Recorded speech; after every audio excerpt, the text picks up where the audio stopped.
गुजरातचे मुख्यमंत्री आणि हिंदुस्थानच्या जनतेचे आवडते नेते श्री नरेंद्र मोदीजी। नरेंद्र मोदीजी, सगळा हिंदुस्थान वाट बघतोय की मतपेटीत आम्हाला तुम्हाला मत कसं टाकता येईल ह्याचा सगळा देश वाट बघतोय। होणाऱ्या निवडणुकीच्या मतपेटीतून सगळा देश नरेंद्र मोदीला आशीर्वाद दिल्याशिवाय राहणार नाही।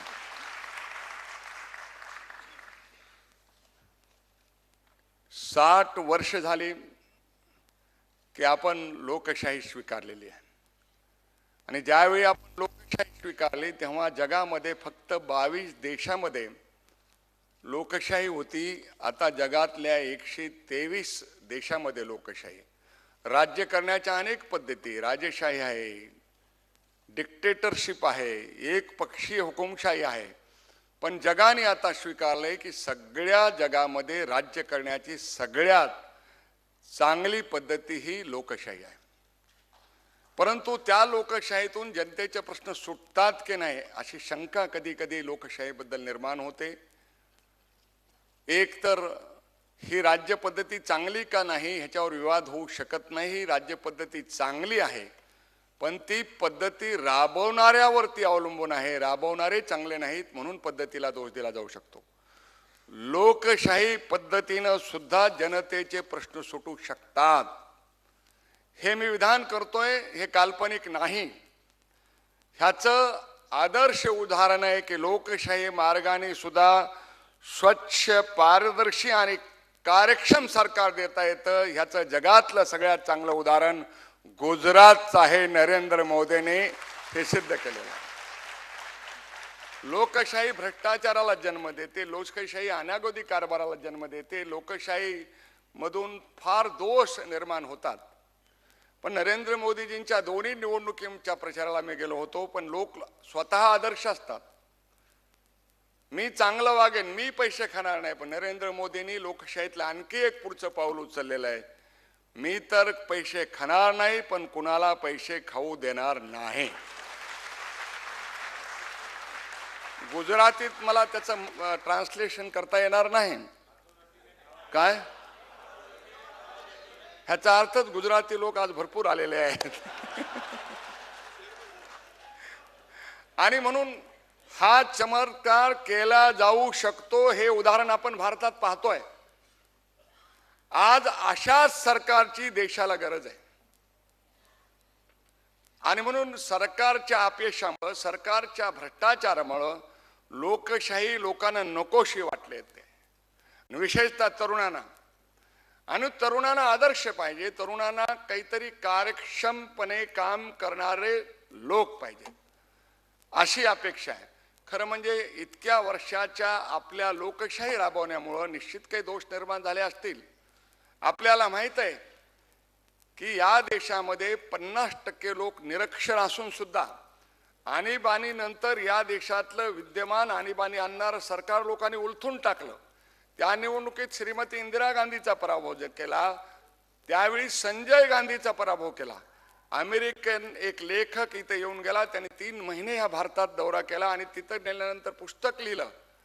त्याने तेव्हा सांगितलं की कॉमन सेन्स असायला शिक्षणाची गरज नाही, चांगलं काय आणि वाईट काय आहे हे समजण्याची गरज आहे। ही समज जगात सगळ्यात जास्त हिंदुस्थानच्या लोकांमध्ये आहे आणि म्हणूनच त्यांनी नकोसं असलेलं सरकार बदलून टाकलं। नाही तर इमर्जन्सी नंतर सरकार बदलेल असं कुणाला वाटलं नव्हतं। जयप्रकाशजीने जे आंदोलन केलं त्याचे अनेक मुद्दे होते। जयप्रकाशजीच्या आंदोलनाच्या काळातच नरेंद्र मोदीजी किंवा आम्ही सगळे कार्यकर्ते त्या चळवळीत आलेलो होतो। त्यांनी निवडणुकीमध्ये सुधारणा झाल्या पाहिजे, निवडणूक प्रक्रियेमध्ये इलेक्शन रिफॉर्म झाले पाहिजे ही मागणी केली होती। आणि राईट टू रिकॉल, निवडून देणं एवढं जनतेचं लोकशाहीत काम नाही, तर निवडून दिलेलं सरकार चांगलं काम करत नसेल तर त्याला परत बोलवण्याचा अधिकार पाहिजे हे मांडलं, ते काही अधिकार आला नाही। त्याच्यानंतर पक्षांतर बंदीचा कायदा पाहिजे असं म्हटलं, पण आपला कायदा आला आणि ह्या पक्षांतर बंदी कायद्यामुळे अजून या देशात एकाचंही सदस्यत्व गेलेलं नाही। असा तो छान कायदा आहे की कोणाचंही सदस्यत्व त्याच्यातून गेलेलं नाही। आणि म्हणून आता दुसरं की या लोकशाहीला टिकवण्यासाठी किंवा सत्तेत जाण्यासाठी लोकांचा अनुनय करणं, पॉप्युलिस्ट घोषणा करणं. काही राज्यात तर लोकांना टीव्ही दिलेला आहे, उद्या गॅस सिलेंडर देतील. त्यामुळं लोकशाही राबवण्यासाठी, लोकांचा अनुनय करण्यासाठी अशा काही घोषणा करणं हे योग्य आहे का नाही ह्याची चर्चा सुद्धा या पुस्तकात करण्यात आलेली आहे. परंतु मी सांगितलं की समर्थ नेतृत्व असलं आणि लोकांचा विश्वास त्या पक्षात किंवा नेतृत्वात असला तर काय घडू शकतं ह्याचंही पुन्हा उदाहरण मला नाईलाजाने गुजरातचंच सांगावं लागतंय. ज्यावेळी नरेंद्र मोदी पहिल्यांदा मुख्यमंत्री झाले तेव्हा त्यांनी गुजरातच्या सर्व कॉर्पोरेशनचे विद्यमान सर्व नगरसेवकातल्या एकालाही तिकीट दिलं नाही. हे साहस या हिंदुस्थानमध्ये दुसरं कोणी करू शकत नाही. कारण आम्ही आमच्या शेजारच्या माणसाचं तिकीट कापायला नको, ह्याला जपा त्याला जपा त्याला जपा, सगळ्यांना जपा ह्याचं नाव लोकशाही आहे. मोदींचं आहे कार्यकर्त्याला जपा नका, जनतेला जपा. कारण अल्टिमेट जनता ही आपली समर्थक आहे. आणि त्यामुळं आपण कार्यकर्त्यांच्या नेत्यांच्या हिताला धक्का दिला तर आपल्या पदाला धक्का लागल ही लोकशाहीमध्ये नेहमी नेत्यांना भीती असते. मी पण भिणाऱ्यापैकीच एक आहे. पण त्याला धक्का देणं हे साधारण गोष्ट नाही आहे. त्यामुळे लोकशाहीमध्ये अनेक प्रयोग नरेंद्र मोदींनी केले. त्यातलाच मतदान कंपल्सरी करा असा कायदा हिंदुस्थानच्या एकाच राज्यात आलाय, तो म्हणजे गुजरातमध्ये. कारण लोकांना हक्क हवे तसं कर्तव्य केलं पाहिजे. मतदान करणं हे कर्तव्य आहे. लोक हक्काबद्दल जागरूक आहेत पण कर्तव्य करत नाही. विशेषतः शिकलेला माणूस मतदान करत नाही. मला पूर्ण खात्री तुमच्याबद्दल. तुम्ही कार्यक्रमाला आलात, नरेंद्र मोदीजींना ऐकायला आलात, पण तुम्ही पुढे मतदानाला येणार नाही याबद्दल मला शंकाच नाहीये. कशाला जायचं? आणि त्यामुळं हा लोकशाहीबद्दल जो आपला आकस आहे, लोकशाहीबद्दल जी आपली भावना आहे, त्याच्यामुळं लोकशाही सशक्त आणि समर्थ आणि यशस्वी होत नाहीये. आणि लोकशाही यशस्वी व्हायची असेल तर त्या राजकीय पक्षामध्ये लोकशाही पाहिजे. ज्या देशावर 6 वर्षाचा अपवाद वगळता ज्यांनी राज्य केलं त्या पक्षातच लोकशाही नाही. नेहरू नंतर इंदिरा गांधी नंतर कोण, त्याच्यानंतर सोनिया गांधी, त्याच्यानंतर राहुल गांधी, त्याच्यानंतर येणारा गांधी. अजून लग्न झालं नाही. तर यातून देशाचा प्रश्न सुटणार नाही. हा लोकशाहीचा दोष नाही, रचनेचा दोष आहे.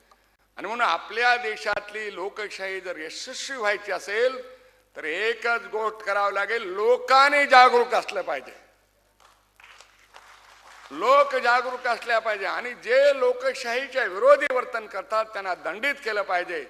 आणि जे लोकशाहीचं जतन करतात, स्वच्छ कारभार करतात, पारदर्शी कारभार करतात, कार्यक्षम कारभार करतात, अशाच्या पाठीमागं शक्तीने उभं राहायला पाहिजे. असं एकच नाव आता देशात आहे, त्याचं नाव आहे नरेंद्र मोदी.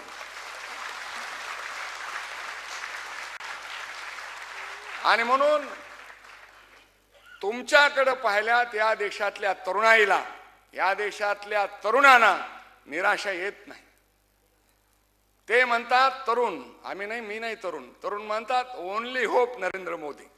कारण या देशातल्या तरुणांना लोकशाही माहित नाही, तिची व्याख्या माहित नाही, त्यांनी कुठलीही निवडणूक लढली नाही. अशांना असं वाटतं की तुम्ही परिवर्तन करा.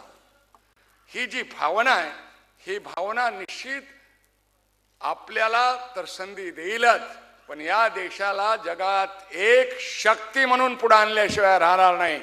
मला सांगायचंय की लोक उत्सुक आहेत. लोकांचा लोकशाहीवर विश्वास आहे आणि तो विश्वास दृढ झाला पाहिजे, तो विश्वास वाढला पाहिजे.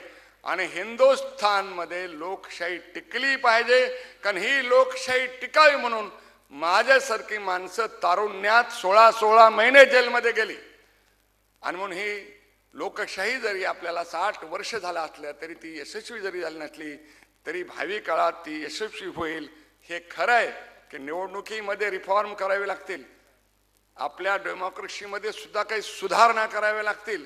आणि सगळ्यात मोठा शेवटचा मुद्दा मांडतो आणि माझं बोलणं तो निवडणुकावर काळ्या पैशाचा प्रचंड प्रभाव आहे आणि जगात असं सांगतात की सगळ्यात जास्त स्विस बँकेत काळा पैसा हिंदुस्थानच्या लोकांचा आहे.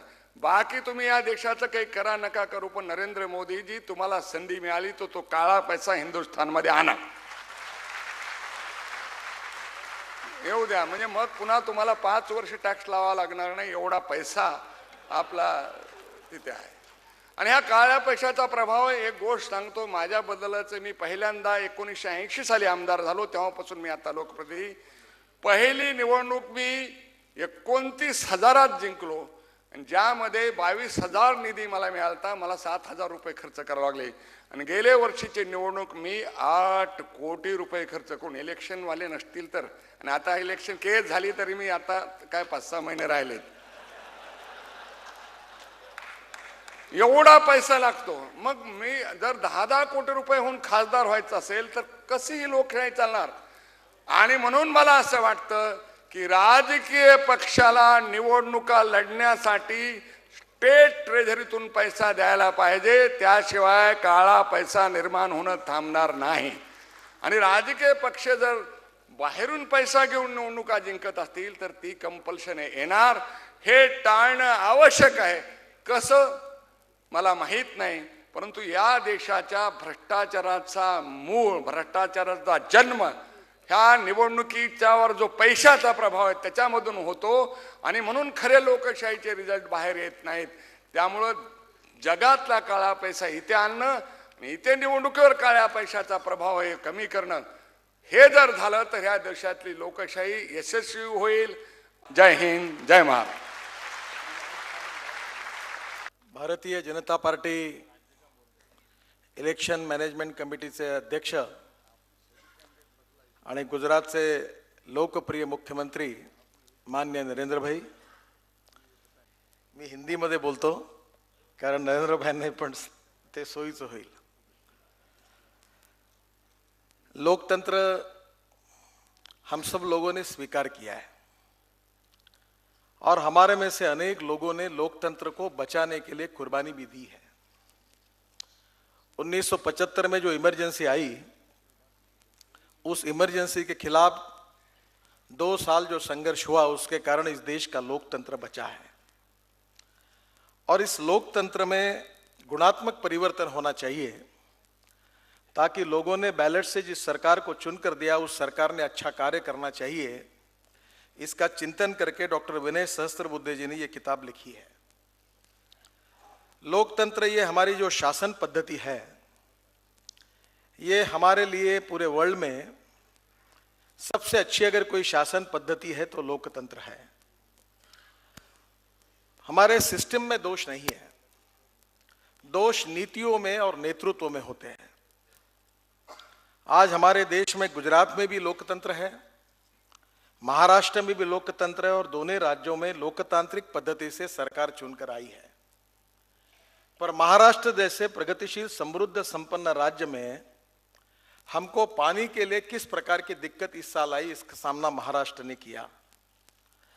पर नरेंद्र भाई ने लोकतांत्रिक पद्धति से चुनकर हुए सरकार ने 5 लाख चेक डैम बनाए और वाटर कंजर्वेशन में इतना अच्छा काम किया है कि इसके बाद भविष्य में गुजरात में कभी सूखा पड़ ही नहीं सकता, इतना अच्छा काम किया.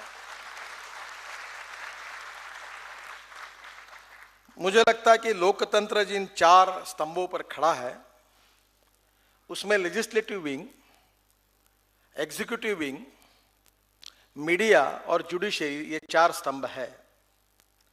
और चारों ने अगर ठीक प्रकार से काम किया, ठीक प्रकार की नीति रहेगी तो देश की सर्वांगीण उन्नति और विकास हो सकता है. भय, भूख, आतंक, भ्रष्टाचार से मुक्त हिंदुस्तान उसी समय हो सकता है जब सही नीति और सही नेतृत्व होगा. इनकॉम्पिटेंट, इनडिसिसिव अगर लीडरशिप होगी तो देश तो धनवान होता है पर जनता गरीब होती है.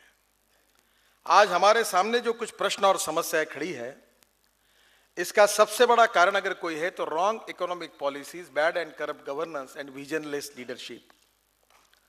और मुझे ऐसा लगता है कि ये जो विजन है इसके लिए इसका चिंतन करके आने वाले भविष्य में देश किस मार्ग से जाना चाहिए, इसकी सही दिशा अगर लोगों को मिलनी चाहिए।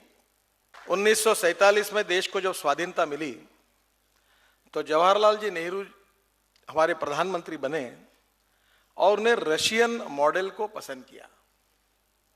सोशलिस्टिक कम्युनिस्ट पैटर्न के ऊपर भी देश में बहुत चर्चाएं रही।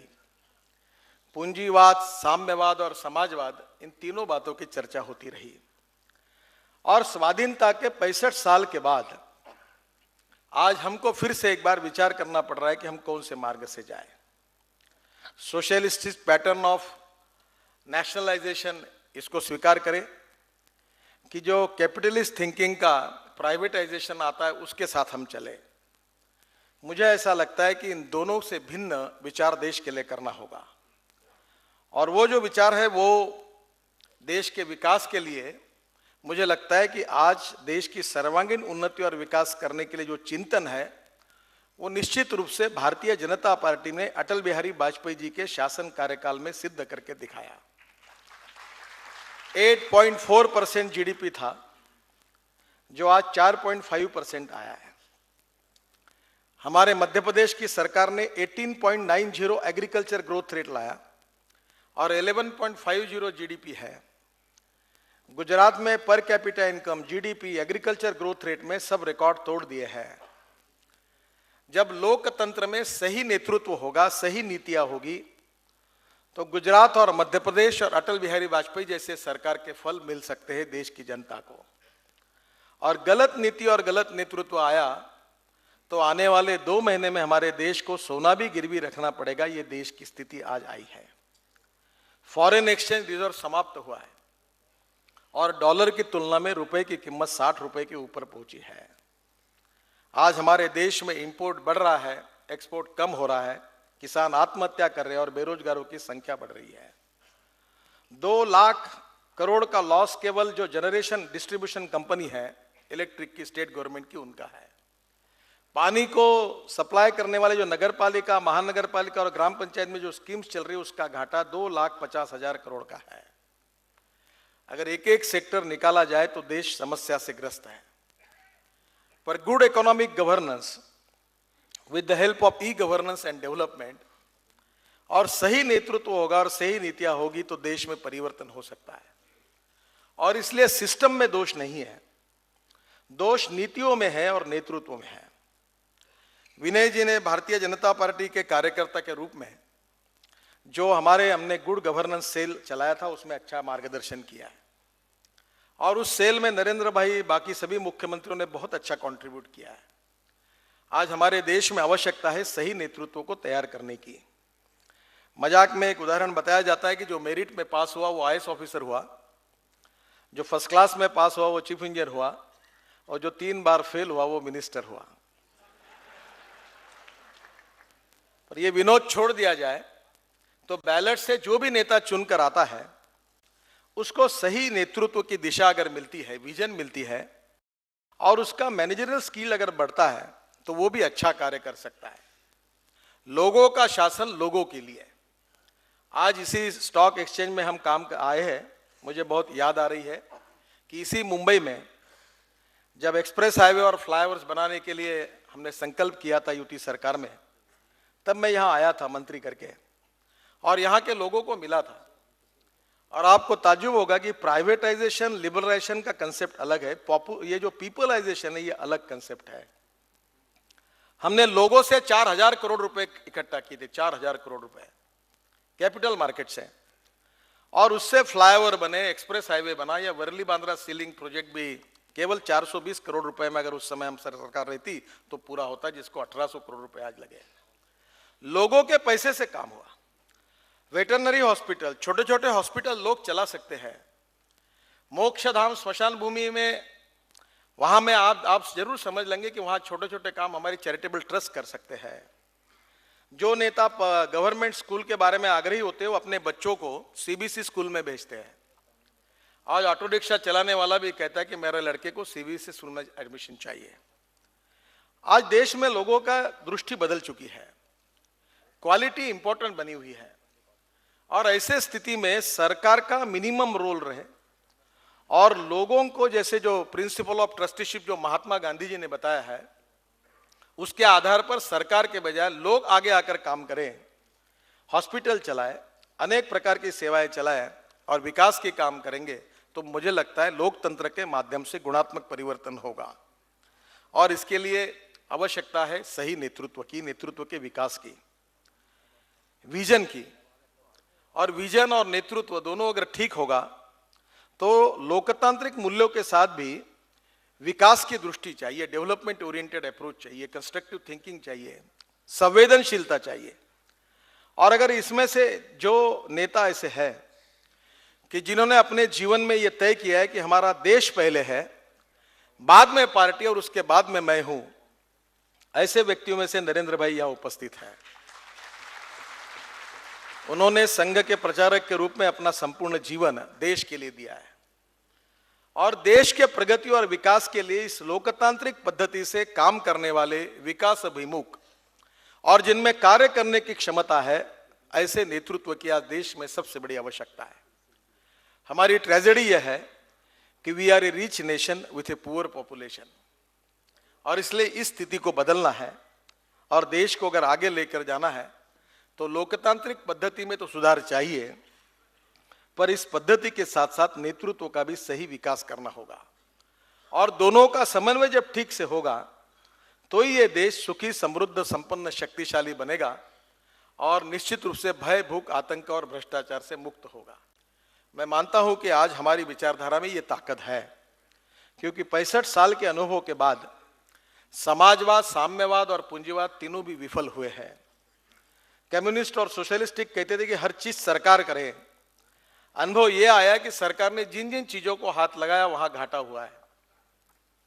एविएशन सेक्टर में जब सरकार ने साथ कम इंटरफेरेंस किया और लोगों को आने दिया तो हवाई टिकट के दर कम हुए। इसी हॉल में क्लिंटन आए थे, तब मैं था, प्रमोद जी थे, धीरूभाई अंबानी जी का सत्कार हुआ था।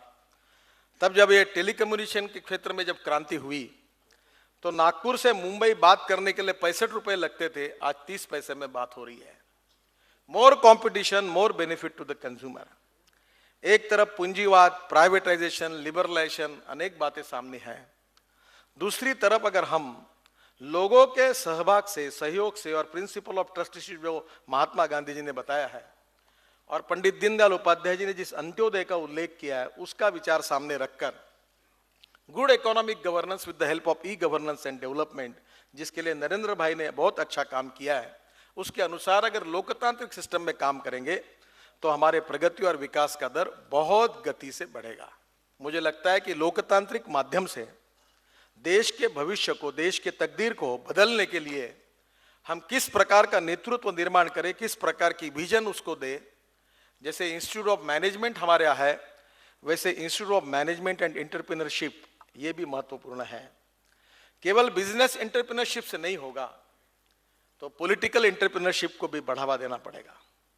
पॉलिटिकल एंटरप्रेन्योरशिप ऐसे नेतृत्व की होगी कि जो लाखों करोड़ों लोगों को रोजगार देने की विजन जिनमें है, अनेक किसानों के खेत को पानी देने की ताकत है, करोड़ों बेरोजगारों के हाथों को काम देने की जिसकी ताकत है, उन नीतियों के साथ हम देश का भविष्य बदल सकते हैं। और ये बिल्कुल मुझे कहते हुए संकोच नहीं होता। गुजरात की तारीफ करते करते कभी कभी मुझे थोड़ा सा दुख और दर्द इसलिए होता है कि मैं महाराष्ट्र में हूं, और महाराष्ट्र में नरेंद्र भाई गुजरात से भी ज्यादा क्षमता है, पर महाराष्ट्र में नरेंद्र मोदी नहीं है और गुजरात में नरेंद्र भाई है। इसलिए किसानों के पास आज पानी के लिए किसी को आत्महत्या नहीं करनी पड़ी। 5 लाख चेक डैम आपने बनाए, मैंने 4 ही केवल चेक डैम बनाए तो कम से कम 5000 लोगों का प्रश्न सुलझाया गया और पानी ही पानी हो गया। आपने 5 लाख चेक डैम बनाए। आपने बिजली के क्षेत्र में, ट्रांसपोर्ट के क्षेत्र में, इंडस्ट्री के क्षेत्र में, पोर्ट्स के क्षेत्र में, कम्युनिकेशन के क्षेत्र में, सभी क्षेत्रों में, बायोफ्यूल के सेक्टर में, कपास वाले किसानों के क्षेत्र में, अपने महाराष्ट्र में मुझे कहते हुए दर्द होता है, विदर्भ से आया हूं, हमारे किसान आत्महत्या कर रहे कपास उत्पादक। और मैं जब चाइना में था तो हिंदुस्तानी कॉटन को वो चाइना कॉटन करके पूरा गुजरात का कॉटन चाइना में एक्सपोर्ट होता है और उसको अच्छे भाव मिलते हैं, और महाराष्ट्र का कॉटन कोई खरीदी नहीं करता है। मैं इसराइल में जब एग्रीकल्चर एग्जीबिशन में गया था तो गुजरात के जो कपास उत्पादक किसान थे वो कह रहे थे कि हमको तो तुरंत प्राइस भी अच्छी मिलती है और पूरा कॉटन चाइना में जाता है। मुझे लगता है कि महाराष्ट्र में गुजरात की तुलना में इतनी ज्यादा साधन संपत्ति है, सब कुछ है। मुंबई ये देश की कैपिटल है, फाइनेंशियल कैपिटल है, उसके बावजूद भी विकास का दर बहुत कम है और एग्रीकल्चर ग्रोथ रेट तो 2.4% से भी नीचे गया हुआ है। इरिगेशन में भी बहुत से प्रॉब्लम्स है, स्कैंडल्स हुए हैं।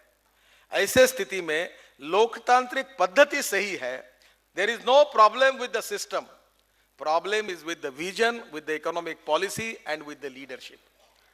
सिस्टम इज गुड, और अच्छे सिस्टम में अगर अच्छा नेतृत्व और अच्छे विजन का नेतृत्व मिलता है और सही नीतियां रहती है तो चमत्कार हो सकता है, देश आगे जा सकता है। और मेरा भाषण समाप्त करता हूं, धन्यवाद। पार्टी के राष्ट्रीय नेता श्री नितिन गडकरी जी, श्री गोपीनाथ जी मुंडे, महाराष्ट्र प्रदेश भाजपा के अध्यक्ष श्रीमान देवेंद्र जी, मुंबई महानगर के अध्यक्ष श्रीमान आशीष शेलार जी, एक एकेडमिशियन रिसर्च करे और एक्टिविस्ट रिसर्च करे, इन दोनों में आसमान जमीन का अंतर होता है। एकेडमिशियन इंटेलेक्चुअल ताकत का अनुभव करते हुए, उपयोग करते हुए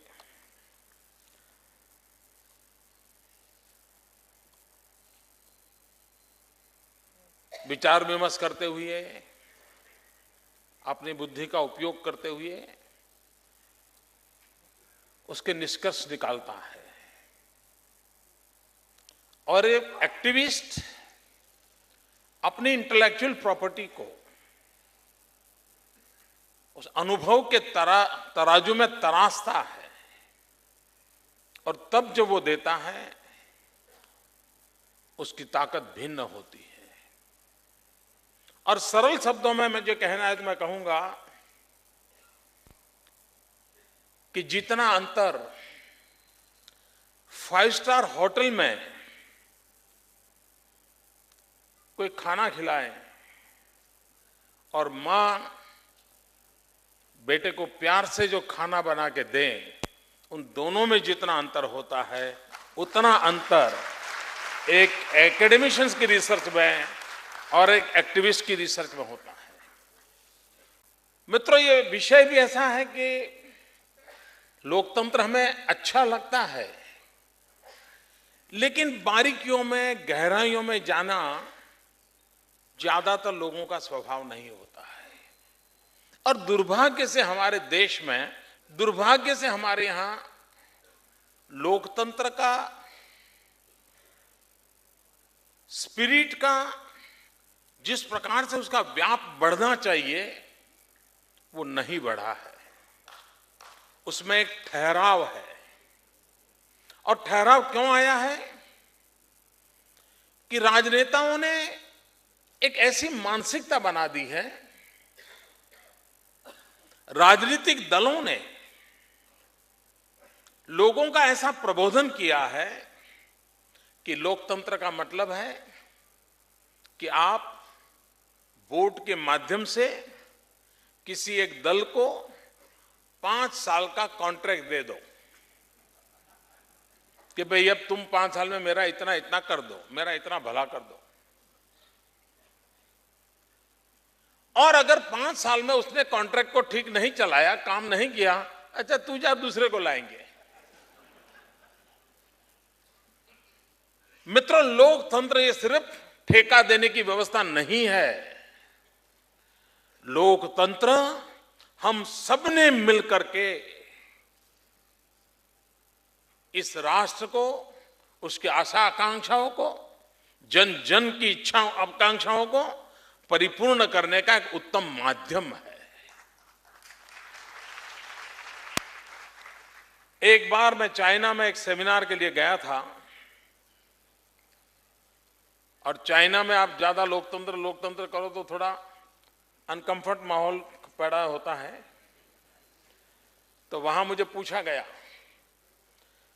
कि मोदी जी बताइए लोकतंत्र की सबसे बड़ी ताकत क्या है, लोकतंत्र की, ऐसा मुझे वहां पूछा गया था।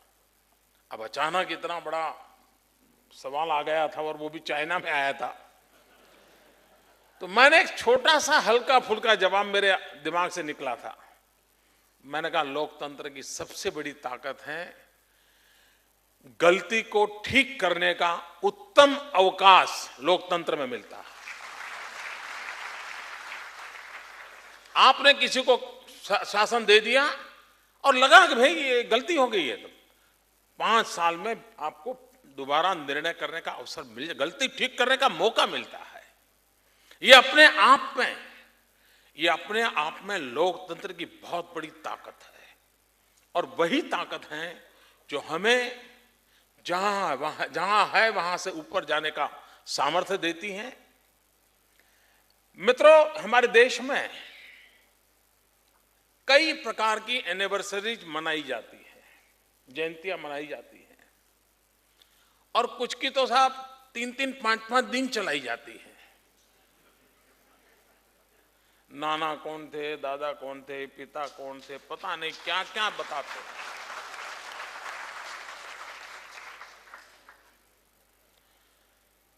कुछ घटनाएं ऐसी हैं को बार बार याद कराया जाता है।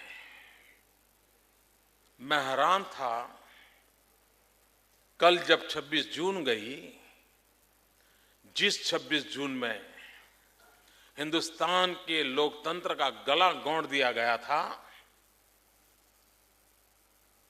जिस मीडिया की स्वतंत्रता की बात हम सरेआम करते हैं उसे दबोच दिया गया था, व्यक्ति के अधिकारों का हनन हो गया था, देश का मीडिया लेट चुका था, घुटनों के बल बैठने की जगह पर लेट चुका था, वो दिन थे। लेकिन मैं हैरान हूं, मैं सोच रहा था 25 और 26 जून को कुछ पुराने लोगों के इंटरव्यू आएंगे, कुछ बात आएगी, कुछ चर्चाएं होगी। लेकिन मित्रों,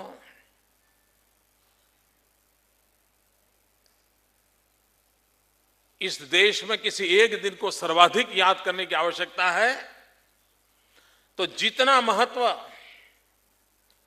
26 जनवरी का है, उतना ही महत्व 26 जून का है, जब लोकतंत्र को, हमें मिले हुए अधिकारों को छीन लेने का प्रयास हुआ था।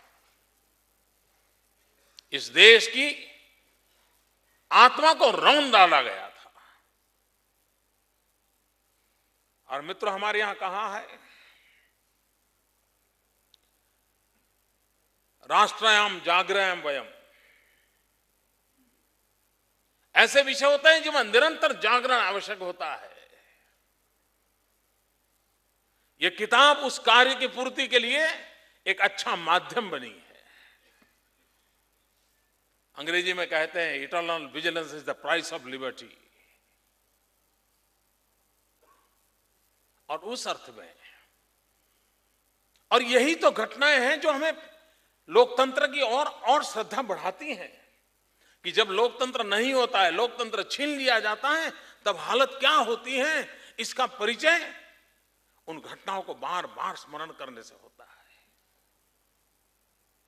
मित्रों, कोई करे न करे, जो लोकतंत्र की साधना करने वाले लोग हैं, जो लोकतंत्र में आस्था रखने वाले लोग हैं, जो लोकतंत्र के लिए समर्पित लोग हैं, उन सबका दायित्व बनता है कि इस कार्य को हमने हर पल जीवित रखना चाहिए, चेतनवंत रखना चाहिए, निरंतर प्रयास करते रहना चाहिए। मैं तो महाराष्ट्र की धरती पर जब आया हूं, तब लोकमान्य तिलक का वो मंत्र जिसने देश को एक शक्ति दी थी, उसका स्मरण आना स्वाभाविक है।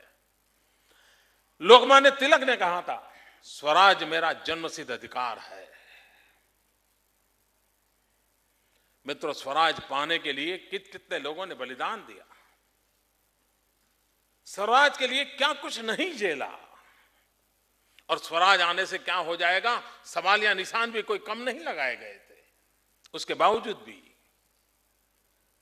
स्वराज के लिए लोगों ने आहुति दी, और लोकमान्य तिलक का वो मंत्र आज भी गूंजता है, स्वराज मेरा जन्मसिद्ध अधिकार है। मित्रों, देश को आजादी को इतना समय हो गया, स्वराज के लिए जिन्होंने बलिदान दिया, हमें स्वराज तो मिला, लेकिन स्वराज मिला क्या? सुशासन मिला क्या? स्वराज के साथ सुशासन की भी यात्रा चली होती, स्वराज के साथ स्वराज की यात्रा चली होती, तो मित्रों हमारे बाद आजाद हुए देश हमसे आगे तरक्की करके न चले जाते। 100 करोड़ का देश, 120 करोड़ का देश आज दुनिया में सर्वाधिक ऊंचाई पर बैठा होता, लेकिन हमने वो मौका खो दिया। और तब जाकर के लोकमान्य तिलक से प्रेरणा लेकर के हमने भी संकल्प करना चाहिए। अगर उन्होंने कहा था स्वराज मेरा जन्मसिद्ध अधिकार है, तो हिंदुस्तान के 125 करोड़ नागरिक ललकार करें, स्वराज्य हमारा जन्मसिद्ध अधिकार है।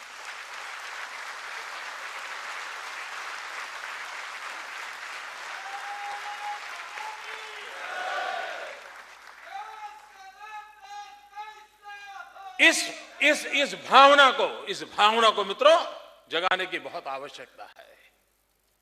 कुछ लोगों को लगता है, कभी कभी कुछ नहीं होता, अरे क्या करो यार, हमारे यहाँ तो डेमोक्रेटिक सिस्टम ही ऐसा है। ऐसा नहीं है मित्रों, हमने लोकतंत्र को दोष देने का कोई कारण नहीं है। यही कानून, यही व्यवस्थाएं, यही नियम, यही मुलाजिम, यही फाइलें, यही दफ्तर, उसके बावजूद भी देश को आगे बढ़ाया जा सकता है।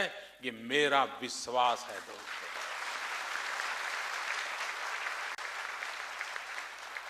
मैं मेरे गुजरात एक्सपीरियंस से कह सकता हूं मित्रों, ये जो चारों तरफ निराशा का माहौल है, अब कुछ नहीं होगा, दुनिया डूब गई, यार कुछ पूरा पिछले जन्म में पाप किए होंगे इसलिए यहां पैदा हुए होंगे। मित्रों, मैं ऐसा निराशा वाला इंसान नहीं हूं।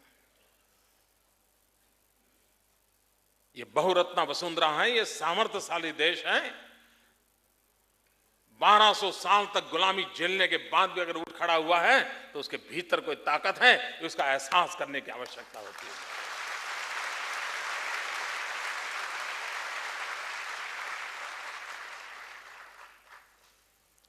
और मित्रों, हमारे यहां जब गुड गवर्नेंस की बात होती है, सुराज्य की बात होती है, तो पहले ये समझना होगा कि आखिरकार हम सरकार को समझते क्या है और सरकार वाले अपने आप को क्या समझते हैं। सारी गड़बड़ वहीं होती है जी। मित्रों, लोकतंत्र में जो शासन व्यवस्था है, वे शासक नहीं है, ये पहली शर्त है उसकी। वे रूलर्स नहीं है, ये पहली शर्त है उसकी। वे सेवक है। और ये मूलभूत बात लोकतंत्र में समझनी होती है। और हम मित्रों ज्यादातर लोकतंत्र को ही हम लोग शासक के भाव से देखने के बजाय जनता भी उसको सेवक के भाव से देखे और शासन में बैठे हुए भी अपने आप को सेवक के रूप में प्रस्तुत करें। ये लोकतंत्र की पहली शर्त है, उसको भुला दिया गया। क्या सरकार का काम डंडा चलाना ही है क्या? लोगों से टैक्स कलेक्ट करना यही काम है क्या? यही सत्ता या सरकार की व्यवस्था क्या है? अगर यह सोच रही तो मित्रों हम सच्चे अर्थ में लोकतंत्र की भावना को समझ नहीं पाए हैं। चाहे वो शासन में बैठे हो या जनता में वोट देने का काम करने वाले या सामान्य नागरिक हो। मित्रों, जिन दिनों ब्रिटिशर राज करते थे और आजाद होने के बाद हमारी सरकारें आने लगी, दोनों में फर्क क्या? उस मूलभूत फर्क को समझने की आवश्यकता है।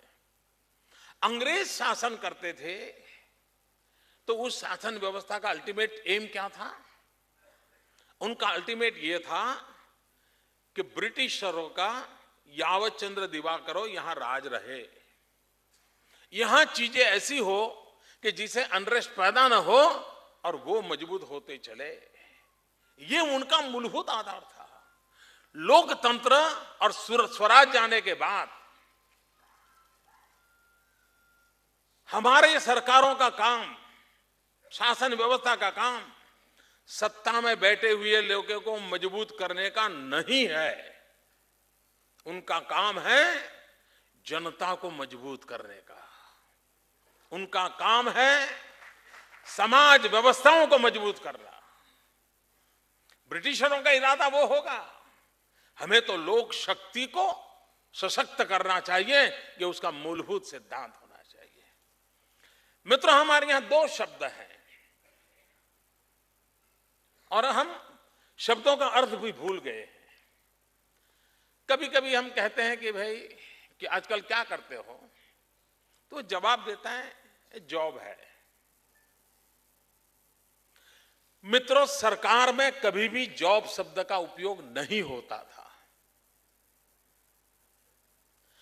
प्राइवेट कोई नौकरी करता है तो वो जॉब कर रहा है ऐसा माना जाता था, क्योंकि वो कंपनी की भलाई के लिए काम करता था, कंपनी का विकास हो, कंपनी का मुनाफा, उसके लिए काम करता था। लेकिन जो गवर्नमेंट में काम करता था उसके लिए शब्द था सर्विस करता है। देखिए, ये मूलभूत बात है। हमने भी कभी हम सोचते हैं, बोलते हैं, लेकिन कभी हमने इस कंपैरिजन करेंगे तो पता चलेगा कितना बड़ा आसमान जमीन का अंतर है। सरकार में काम करने वाला सर्वेंट है, सर्विस करता है। कंपनी में काम करता है, 2 करोड़ रुपया कमाता होगा, जॉब करता है। तो जॉब और सर्विस में बहुत बड़ा अंतर है। इस मूल भावना को तब हम जी करके सीखते हैं जब हम खुद लोकतंत्र की इस विभावनाओं को हर रूप में अगर पचाते हैं, तब जाकर के मित्रों उसको करता है। मित्रों, सरकार किसके लिए है? आखिरकार सरकार किसके लिए है? अगर मान लीजिए मुकेश अंबानी बीमार हुए, उनको सरकार की जरूरत है? हिंदुस्तान के दुनिया के टॉप मोस्ट डॉक्टर आकर के खड़े हो जाएंगे। लेकिन एक गरीब बीमार हुआ तो उसे सरकार की जरूरत पड़ती है।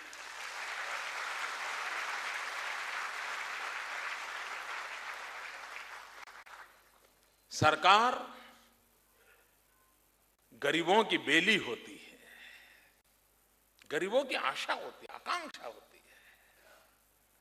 यह उसका मूलभूत एलिमेंट सरकार का होना बहुत जरूरी होता है। मित्रों, महात्मा गांधी, उनकी एक बात बहुत समझने जैसी है। गांधी ने एक बहुत बढ़िया बात कही, कोई निर्णय अगर आप करते हो, सरकार में बैठे हो, अगर आप कोई निर्णय करते हो लेकिन आप दुविधा में हो, करूं या न करूं, मेरा निर्णय सही है या गलत है, तो महात्मा गांधी ने बहुत अच्छा रास्ता दिखाया था।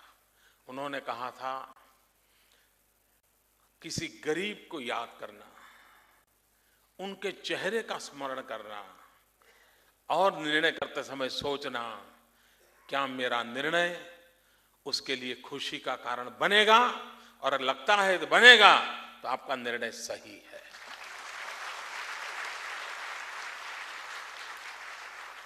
मित्रों, ये सरकार शासन नाम की जो व्यवस्था है उसके ये मूलभूत आवश्यकता रहती है और इसलिए मित्रों उसको करना चाहिए। हमारे देश की हालत क्या है आज? मित्रों, जब सारे विश्वास टूट जाए, सारे सहारे टूट जाए, एक जगह ऐसी होनी चाहिए जहां उसका भरोसा होना चाहिए।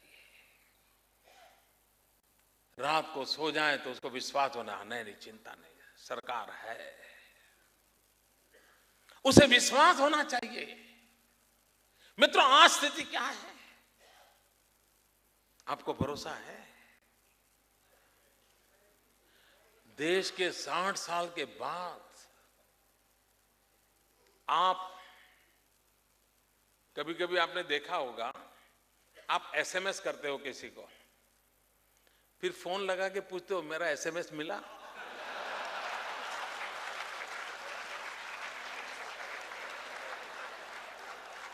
क्यों? क्यों?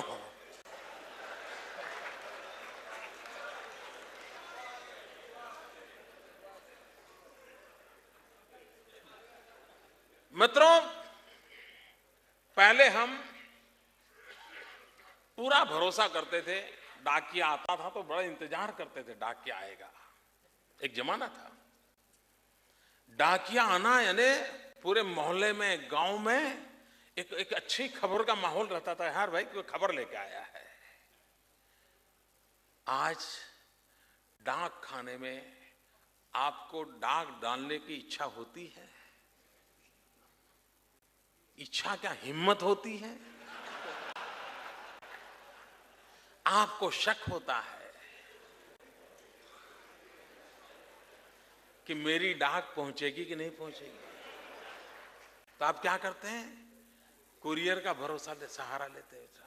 कल्पना कीजिए मित्रों, ये कुरियर व्यवस्था पनपना, इसको कोई एफिशिएंसी कहता होगा, एक पहलू हो सकता है, लेकिन एट द सेम टाइम आपकी उस पूरी व्यवस्था का प्रति अविश्वास का भी प्रतिबिंब है मित्र।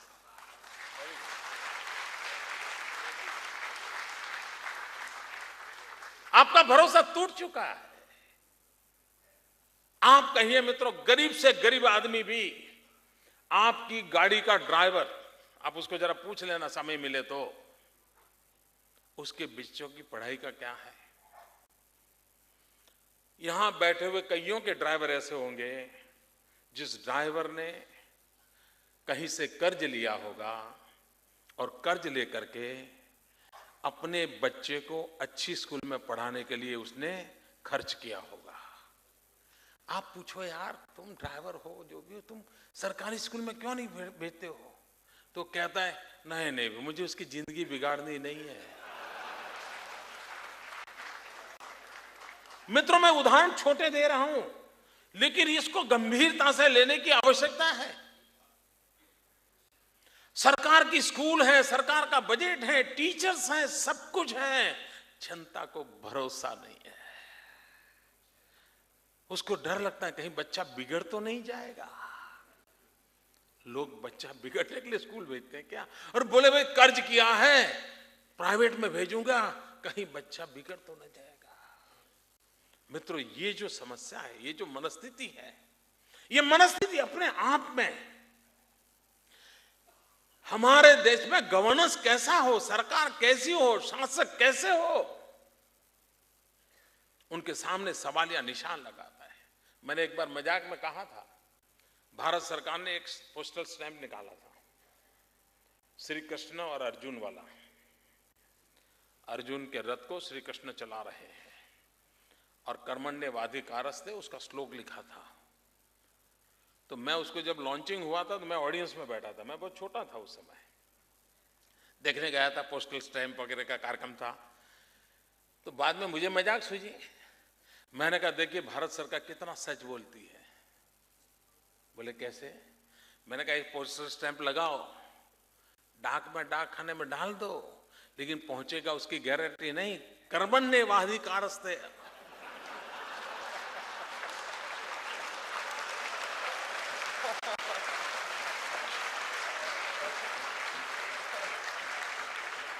मां फलेषु कदाचित्। कभी कभी सरकार भी सच बोल देती है। मित्रों, आज हालत कैसी है? आपने, जो मेरी उम्र के लोग हैं, उन्होंने आज से 40 साल पहले कभी बाजार में शुद्ध घी की दुकान ऐसा बोर्ड पड़ा था।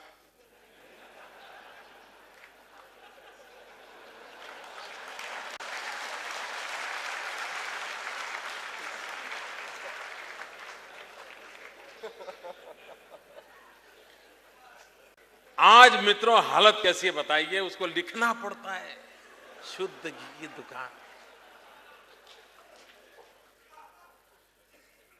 मित्रों सार्वजनिक जीवन में डिटोरेशन कैसा आया है? नहीं तो शासन है, कानून है, अशुद्ध घी बेचने का किसी को अधिकार नहीं है, फिर भी उसको लिखना पड़ता है शुद्ध घी की दुकान।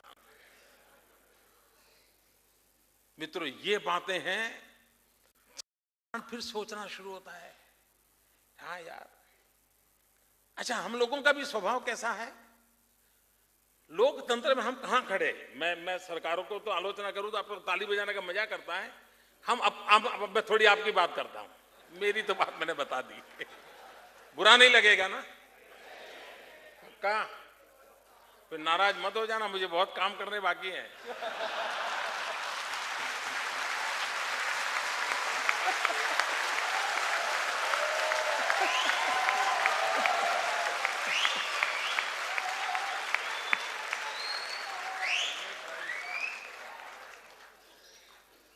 आपका 25 साल पुराना स्कूटर होगा, हॉर्न के सिवाय सब बजता होगा, टायर पे कोई डिजाइन नहीं होगी, नामो निशान नहीं होगा, लेकिन टायर चलता होगा। ऐसा भी घर जो घर से निकलते होंगे आप, कितना बारीकी से सफाई करते हो आप, बराबर घिस घिस करके सफाई करते हो ना। 25 साल पुराना स्कूटर है, हर प्रकार से आवाज आती है। लेकिन जब बस में बैठते हो सरकार की, नई बस रखी हो, नई ब्रांड न्यू, वो 25 साल पुराना टूटा फूटा स्कूटर आपको अपना लगता है, ये बस आपको अपनी नहीं लगती है, सरकारी लगती है। मित्रों ये भेद खत्म करना चाहिए। वो बस भी आपकी है, सरकार आप है।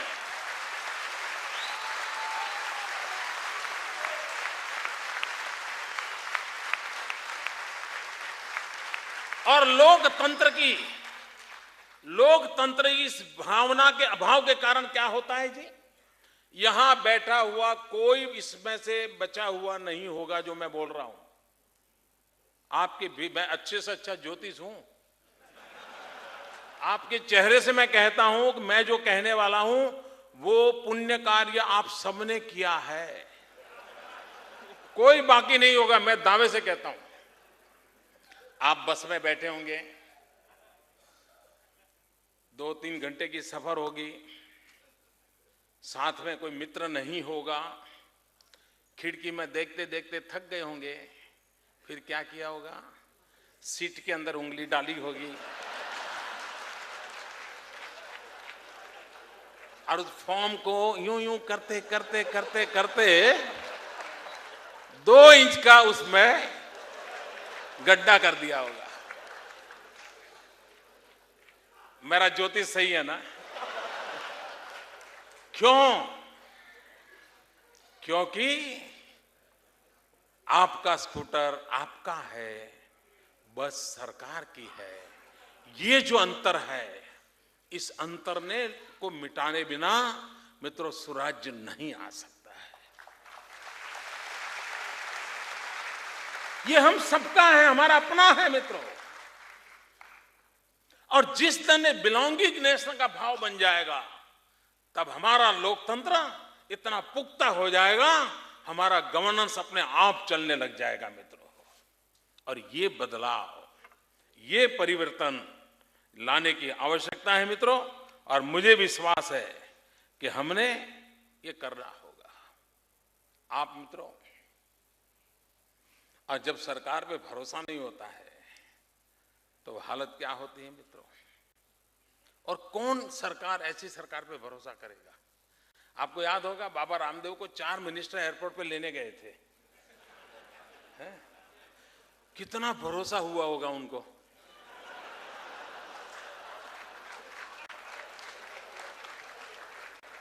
और दूसरे दिन 4 पुलिस वाले उठा के ले गए।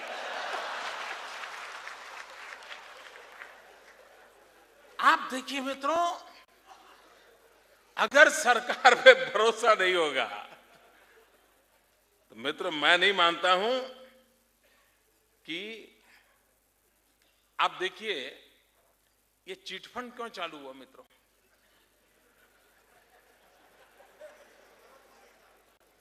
उसका बैंक पर से भरोसा उठ गया। उसको लगा कि बैंक से मुझे जितना रिफंड मिलना चाहिए, जितना मेरी कमाई होनी चाहिए, होगी कि नहीं होगी, शक पैदा हुआ। और उसका परिणाम क्या आया? यार ऐसा करो, चिट फंड में डालो, पहचान वाला है, वो लाया, वो अपना पड़ोसी का बेटा एजेंट है, चलिए कुछ कमाई ज्यादा हो जाएगी, और आदमी वहां फंस जाता है।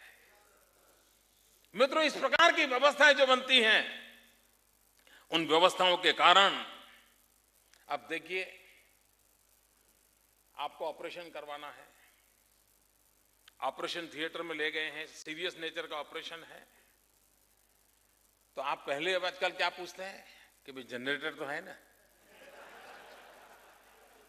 वरना ऑपरेशन आधा खोल करके लाइट डूल। मित्रों, अगर शासन पे इस प्रकार की दशा हो जाएगी तो मैं नहीं मानता हूं मित्रों देश सुराज्य का जो सपना देख रहा था वो सुराज्य का सपना देख सकता है। मित्रों, शासन की भी मानसिकता देखिए। आज की शासन व्यवस्था में बैठे लोगों को जनता पे ट्रस्ट है क्या? ये बहुत बड़ा, मैं एक ऐसी बात को छेड़ रहा हूं जिस पर सोचने की आवश्यकता है। अगर शासन में बैठे हुए लोगों को जनता के प्रति ट्रस्ट नहीं है, विश्वास नहीं है, तो मित्रों ये कारोबार कभी नहीं चल सकता है। और आज स्थिति ऐसी है कि शासन में बैठे हुए लोगों को, चाहे वो शासक हो या प्रशासक हो, उनको जनता जनार्दन पे विश्वास की जो एकदम अबाधितता चाहिए, उसका अभाव नजर आता है। आप किसी भी इनकम टैक्स वाले को मिलो, वो सब व्यापारियों को चोर समझता है। क्यों? बात सही है ना? क्यों? मित्रों, ये मूलभूत बातें हैं। क्यों विश्वास क्यों नहीं? अगर कोई कानून की गलती करता है ठीक है, उसके लिए दंड होना चाहिए, लेकिन सामान्य नागरिक को आप चोर समझ करके उसके साथ व्यवहार करोगे तो मित्रों ये जो डिस्ट्रस्ट है वो कभी भी किसी को पनपने नहीं देता है। मित्रों बात मेरी छोटी छोटी मैं बता रहा हूं, लेकिन ओवरऑल लोकतंत्र के लिए शासक, प्रशासक और जनता जनार्दन, इनके बीच में किस प्रकार का रिलेशन होना चाहिए, वो विधा पिछले 60 साल में डेवलप नहीं हुई है मित्रों। उसको ऐसा ही लगता है सब कानून तोड़ने वाले हैं। आपने देखा होगा कहीं पार्किंग में आपने स्कूटर पार्क किया है, और कभी आपने कुछ लोग देखे बिना कारण स्कूटर को डंडा मारते हैं, देखा है ना? मैं कभी हैरान हो जाता हूं क्यों ऐसा करते हैं। क्यों? क्योंकि उसको लगता है कि मेरा जो रुतबा है उसको देखने वाले को अनुभूति होनी चाहिए, तो स्कूटर की बात है। मित्रों, जनता के प्रति ट्रस्ट होना, विश्वास होना एक गुड गवर्नेंस की पहली शर्त है। और दूसरा, जैसे जनता के लिए ट्रस्ट होना चाहिए, विश्वास होना चाहिए, वैसे जो शासन में बैठे हैं उनका मन का भाव कैसा होना चाहिए? महात्मा गांधी जो एक ट्रस्टीशिप के सिद्धांत की बात करते थे, मैं मानता हूं शासक का भी भूमिका उस ट्रस्टीशिप की विभावना से भरी हुई होनी चाहिए। उसको लगता है भाई मैं ट्रस्टी के नाते बैठा हूं यहां, मुझे इस अमानत को संभालना है, संवारना है, और उसको जितनी शक्ति सामर्थ्य देकर के आगे बढ़ा सकता हूं बढ़ाना चाहिए। मैं मालिक नहीं हूं, मुझे इस संपदा को नष्ट करने का अधिकार नहीं है, ये अगर हमारे भीतर भाव नहीं होगा तो मित्रों, ये ट्रस्ट और ट्रस्टीशिप, इसकी जुगलबंदी के बिना लोकतंत्र फलदायी नहीं कर सकते हम। और लोकतंत्र को फलदायी करना है तो मुझको इसकी चिंता करनी पड़ेगी। दूसरी बात है मित्रों, लोकतंत्र की पहली शर्त है कि व्यवस्थाएं व्यक्ति आधारित विकसित नहीं होनी चाहिए।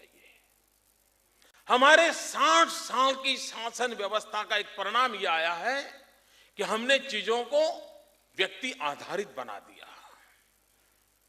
एक परिवार इधर उधर हो जाएगा तो देश डूब जाएगा। क्या 120 करोड़ का देश ऐसा है क्या? आप नहीं रहोगे तो कुछ नहीं होगा, ऐसा होता है क्या? और इसलिए मित्रों, लोकतंत्र की पहली शर्त होती है आपके हर आइडियाज को इंस्टीट्यूशनलाइज करना चाहिए, हर अच्छी प्रैक्टिसेस को इंस्टीट्यूशनलाइज करना चाहिए। आपने इंस्टीट्यूशंस का नेटवर्क खड़ा करना चाहिए। आप हो या न हो, आप रहो या न रहो, सरकार ये रहे या दूसरी रहे, आज ये चुन करके आए, कल दूसरे चुनकर आए, लेकिन institutional network, institutional framework, institutional mechanism जितना स्ट्रांग होगा उतना शासन व्यवस्था ठीक चलेगी। मित्रों, व्यक्ति के बिगड़ने की संभावनाएं रहती है, व्यक्ति के फिसलने की संभावनाएं रहती है, तब बचने का आधार होता है ये मैकेनिज्म, ये इंस्टीट्यूशनलाइज व्यवस्था, ये बचाती है। आप मुझे बताइए, आप घर में तिजोरी पर ताला लगाते हैं, क्यों लगाते हैं भाई? आपने जहां पैसे रखे हैं वहां ताला लगाते क्यों? क्या चोर के लिए ताला तोड़ना मुश्किल है क्या? वो तो पूरी तिजोरी उठा के ले जाएगा। फिर भी क्यों लगाते हो? मित्रों, आप इसलिए नहीं लगाते हो कि चोर से बचोगे, आप इसलिए लगाते हो कि आपके बेटे की आदत खराब ना हो, घर में बच्चों की आदत खराब ना हो, इसलिए आपने मैकेनिज्म खड़ा किया है, इसलिए आपने ये व्यवस्था को विकसित किया है ताकि बच्चों के संस्कार खराब ना हो, कहीं उसको दोस्तों के कारण 2 रुपया 5 रुपया उठाने का मन कर न जाए, इसलिए हम करते हैं। चोर से तो कुछ बचना नहीं है भाई, वो तो तिजोरी उठा के ले जाता है। मित्रों, शासन व्यवस्था में भी इंस्टीट्यूशंस का, मैं ज्यादा समय ले रहा हूं क्यों? आजकल कोई अच्छी टीवी सीरियल नहीं आ रही है क्या?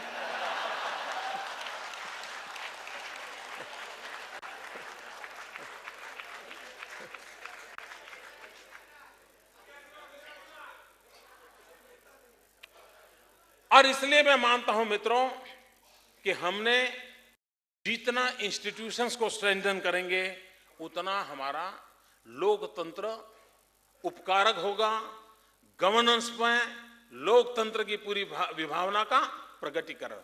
लेकिन दुर्भाग्य से 60 साल का अनुभव देखे हमने क्या किया है। दिल्ली में बैठे हुए शासक और जहां भी उनको अवसर मिला है, उन्होंने सबसे पहले काम किया है इंस्टीट्यूशंस को तोड़ना, डिवैल्यूएशन करना। अब देखिए, हिंदुस्तान में पंडित नेहरू के जमाने से प्लानिंग कमीशन नाम का एक इंस्टीट्यूशन खड़ा हुआ, उसकी एक सेंटिटी खड़ी हुई। प्लानिंग कमीशन राज्यों के साथ मिल बैठ करके विचार करके अपना राज्य और केंद्र के बीच सेतु बनकर के अपना काम करने की कोशिश करता था। लेकिन जब लोकतंत्र में जिनका भरोसा नहीं होता, उन्होंने क्या किया, उसको बिन उपयोगी ऐसे ही गड्ढे में डाल के रख दिया और बदले में क्या किया, एनएसी का निर्माण किया एडवाइजरी कमेटी के नाम पर। और सारे आर्थिक निर्णय 5 5 स्टार एक्टिविस्ट एनजीओ के द्वारा होने लगे और फिर एक प्रधानमंत्री दूसरे प्रधानमंत्री को ऑफिशियली बताने लगे कि ये करो, और ऑफिशियल प्रधानमंत्री करने लग गए।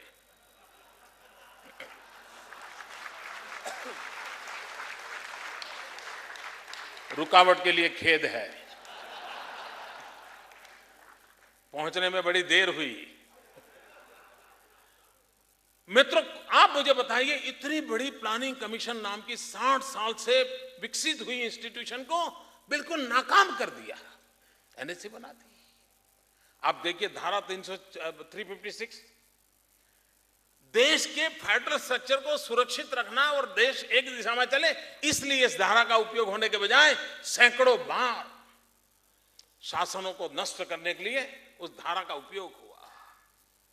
सीबीआई, मित्रों, मैं तो हैरान हूं किस प्रकार से सीबीआई का दुरुपयोग ये लोग कर सकते हैं। ये मेरे साथ न गुजरी होती तो मुझे पता ही नहीं चलता कि इतना दुरुपयोग करते हैं। कोई डर नहीं, कोई परवाह नहीं, और दिल्ली में बैठे हुए शासक जो लोकतांत्रिक प्रक्रियाओं से जय और पराजय को झेलने का सामर्थ्य नहीं रखते, वो सीबीआई के सहारे हिंदुस्तान की राजनीतिक शक्तियों को परास्त करने पर लगे हैं।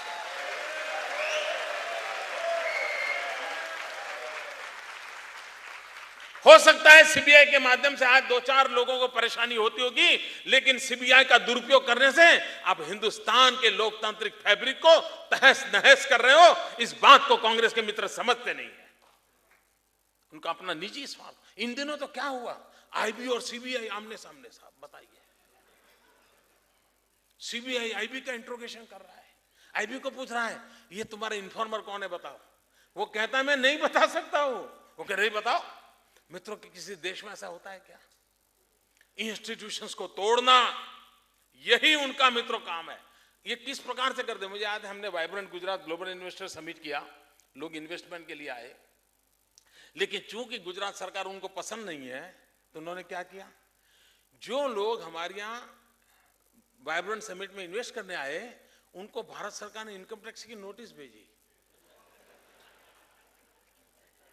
इनकम टैक्स की नोटिस, कल्पना कर सकते हो। और दूसरी तरफ वो आज चिल्ला रहे एफडीआई कोई इन्वेस्टमेंट नहीं आ रहा है, मैन्युफैक्चरिंग नहीं हो रहा है, स्लो डाउन हो गया है।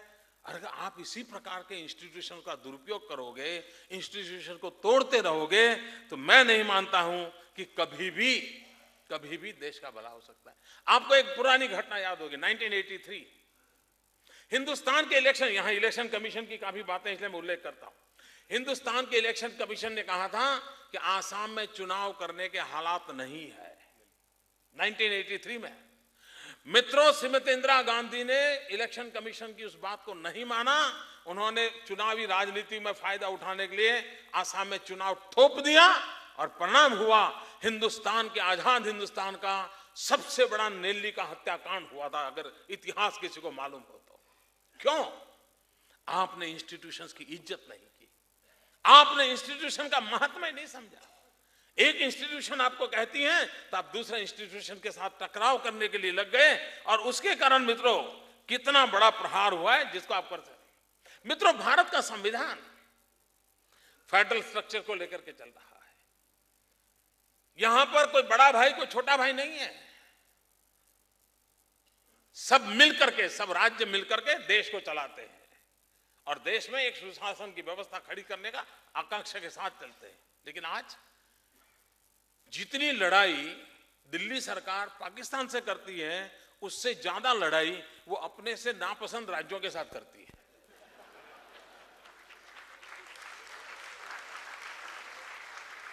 क्या मित्रों, क्या कोई देश इस प्रकार से चल सकता है?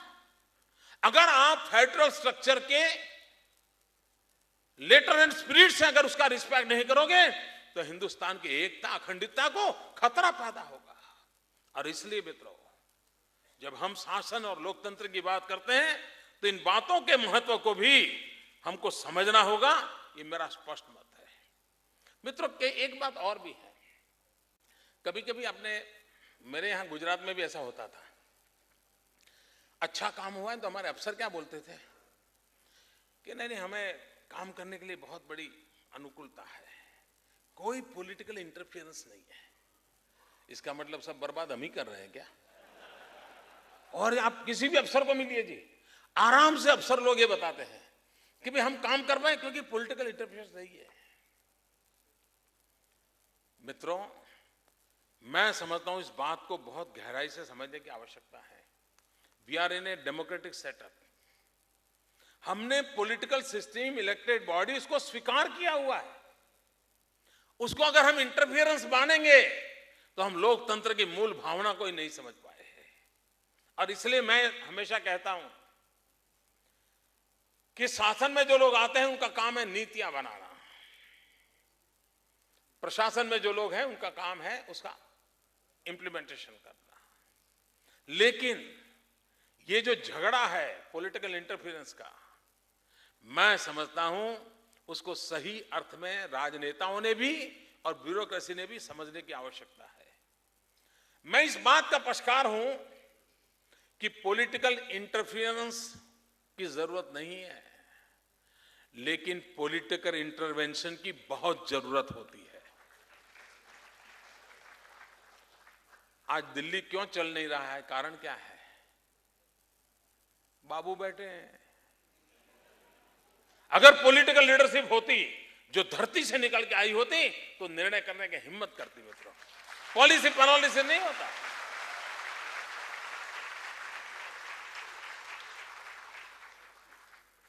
और इसलिए मित्रों, इस एक बारीक भेद रेखा को समझने की आवश्यकता है। और इसलिए मैं कहता हूं political interference harms the process of good governance, while political intervention catalyzes the process and encourages people's participation. मित्रों, हमें पॉलिटिकल इंटरवेंशन का कल्चर विकसित करना गुड गवर्नेंस के लिए आवश्यक है। और जितनी मात्रा में पॉलिटिकल इंटरफेरेंस की जगह पर पॉलिटिकल इंटरवेंशन का हमारा जितना बढ़ेगा, उतना हमारा सारे समाज का विश्वास भी बनेगा, ट्रस्टीशिप का सिद्धांत का भी पालन होगा, निर्णयों का अमलीकरण होगा, सामान्य के आखिरी से आखिरी व्यक्ति को जो लाभ मिलना चाहिए वो लाभ भी मिलेगा। और इसलिए मित्रों, दूसरी बात है मित्रों, कभी कभी लोग कहते हैं कि ब्यूरोक्रेसी काम नहीं करती है। मैं ये मानता हूं कि छोटे मोटे काम नहीं होते होंगे, मैं इसका इनकार नहीं करता हूं। लेकिन अगर लीडरशिप में विजन हो, लीडरशिप में पॉलिटिकल विल हो, तो एक दिशा निर्धारित करते हो। और कोई ब्यूरोक्रेट, मैं मुझको मेरे अनुभव से कहता हूं, कोई ब्यूरोक्रेट आपके आड़े नहीं आता है। उसकी क्षमता कम अधिक होगी, लेकिन अगर आपके पास विजन है, आपके पास लीडरशिप क्वालिटी है, आपका स्ट्रेटेजी परफेक्ट है, टाइम बाउंड आप कार्यक्रम करते हैं, तो आप निश्चित रूप से परिणाम ला सकते हैं। और इसलिए ये कहना कि ब्यूरोक्रेसी काम नहीं करती, सरकारी मुलाजिम काम नहीं करते, छोटे मोटे काम की शिकायत मैं समझ सकता हूं, लेकिन कुल मिलाकर के गति देनी है तो एट एवरी लेवल पर जैसे जैसे लीडरशिप पनपती जाती है वो गुड गवर्नेंस की बहुत बड़ी एसेट बनती है। तो जितना महत्व इंस्टीट्यूशनलाइजेशन का है, उतना ही महत्व लीडरशिप क्वालिटी का भी है। जितना महत्व हम लीडरशिप क्वालिटी की ओर देंगे, उतना मैं समझता हूं कि लाभ होगा। कभी कभी क्या होता है, जनता और सरकार के बीच खाई पैदा होती है। उस खाई को जितना ज्यादा मिटाएंगे हमको परिणाम मिलता है, और आप देखिए उससे लाभ मिलता है। और इसलिए गुड गवर्नेंस के लिए बहुत बड़ी बात होती है कि वो जनता से हमेशा निकट होना चाहिए। सारी निर्णय प्रक्रिया में जनता जनार्दन का होना बहुत जरूरी होता है। अगर हम जनता जनार्दन को छोड़ करके हम 5 स्टार एक्टिविस्टों के घेरे में रह करके या मीडिया ने कुछ लिख के लिया उसके डर से रह करके अगर हम निर्णयों को करते जाएंगे तो हम कभी परिणाम नहीं ला सकते हैं। लेकिन अगर हम एक सुव्यवस्थित रूप से उसका एक मैकेनिज्म अगर डेवलप करें, और उस मैकेनिज्म में कहता हूं कि जनता की भागीदारी अगर बढ़ानी है तो इन्फॉर्म करो, कंसल्ट करो, कंसेंट लो एंड डिसाइड करो। इन अगर 4 स्टेजेस पर हम कोई भी निर्णय प्रक्रिया को इस प्रोसेस से निकालते हैं तो आपको परिणाम मिलता है। दूसरी एक बात है मित्रों, सरकार अगर एक मानती है कि हम सारा कर देंगे। जो लोग भागीदार, लोकतंत्र में लोक भागीदारी का महत्व, हर पल आपको लोक भागीदारी करनी चाहिए। हमारे यहाँ आप देखा सरकार का एक स्वभाव होता है कि कोई निर्णय करते हैं तो बड़ा सीक्रेट रखते हैं, एक डिपार्टमेंट दूसरे डिपार्टमेंट को पता नहीं चलने देता। कभी कभी तो एक चेंबर में बैठा हुआ दूसरी चेंबर को भी पता नहीं चलना देता, जैसे कोई बड़ा कुछ मिरेकल करने वाला हो, और सारे खतरे उसी में होते हैं। हमने गुजरात में साहब अलग कर दिया, हमने कहा आप सब कुछ खोल दो भाई, दरवाजे खोल दो, नो सीक्रेसी। और क्या किया, मान लीजिए हम कोई पॉलिसी ला रहे हैं, पहले क्या करते थे, पॉलिसी लाते थे तो बहुत सीक्रेट रखते थे, और अचानक से पॉलिसी आती थी। हमने क्या किया, हम पॉलिसी ड्राफ्ट को ऑनलाइन रखते हैं और लोगों को कहते भाई अब इसमें आपको जो जोड़ना है, तोड़ना है, लिखना है, लिखो। लोगों के विचार आने लगे। सरकारी मुलाजिम की उतनी कोई विधा होती है ऐसा नहीं होता है, उसको जो समझ है उसने बेचारे ने बनाया।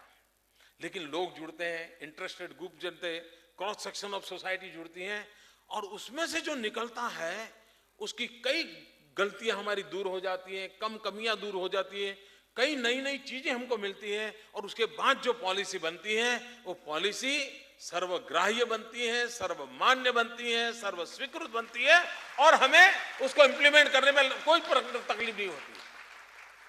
और इसलिए मित्रों, जनता जनार्दन के साथ जितना हमारा ओपननेस रहता है उतना जरूरी है। दूसरा मित्रों, जन भागीदारी। देखिए, जनता पे भरोसा करते हैं तो कितना परिणाम मिलता है। मैं आपको उदाहरण दूं, हम 2001 में भयंकर भूकंप आया गुजरात में, गुजरात मौत की चादर ओढ़ के सोया था, हमें रिकंस्ट्रक्शन करना था, और दुनिया के अंदर पहली बार गुजरात ने एक नया मॉडल दिया। उस मॉडल में हमने क्या किया, हमने जनता पे भरोसा किया। गांवों में हमने पहले तय किया स्कूल बनानी है, तो हमने गांव के अंदर स्कूल बनाने की कमेटियां बना दी, गांव के लोगों की बना करके उनको कैसी स्कूल होनी चाहिए उसकी डिजाइन दे दी। उनके जो पुरानी स्कूल थी उसमें क्या रखना क्या नहीं करना उसका निर्णय कर लिया। मटेरियल बैंक बना दिया, और उनको उनके गांव के जो लड़के थे जिनको, क्योंकि मैसन्स की बहुत जरूरत थी, इनको लाखों मैसन्स की जरूरत थी, उनकी ट्रेनिंग की, उनको सुपरविजन के नाते सरकारी एक व्यवस्था कर ली। इंजीनियरिंग के स्टूडेंट को ले आए हम कि भाई तुम जरा इन छोटे छोटे कामों का सुपरवाइजन करो, और हमने जनता को पैसा दिया। मैं आपको बताता हूं क्या अनुभव आया। समय से पहले स्कूलों का बांधकाम पूरा हुआ, 3 कमरे सोचे थे तो 4 कमरे बनाए। क्वालिटी कोई कह नहीं सकता कि सरकारी क्वालिटी है,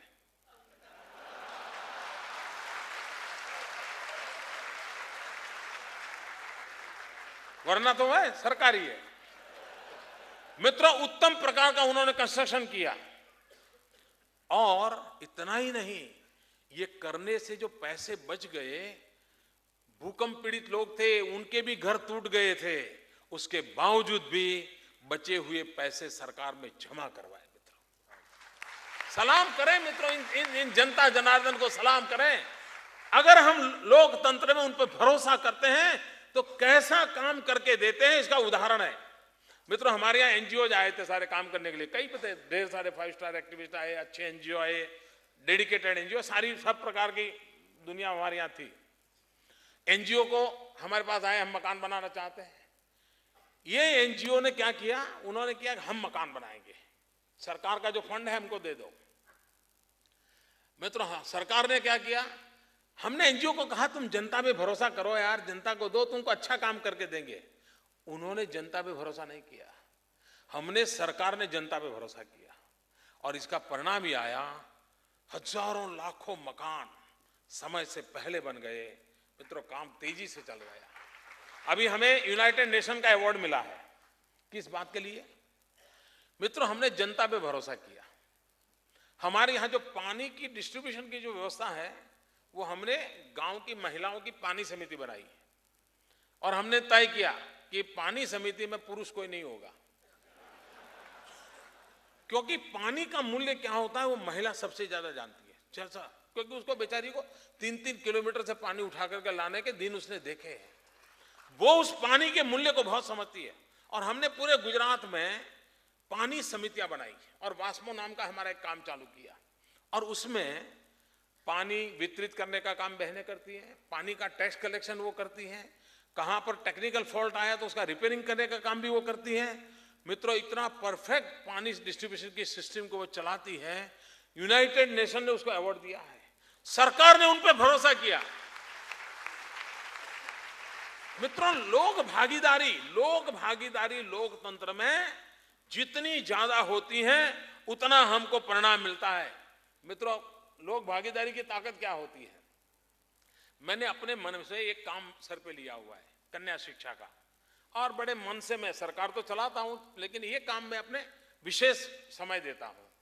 हर वर्ष मैं 13, 14, 15 जून 40-45 डिग्री टेम्परेचर के बीच भी गुजरात के गांवों में जाता हूं, घर घर जाकर के बच्चियों को स्कूल ले जाने का काम करता हूं।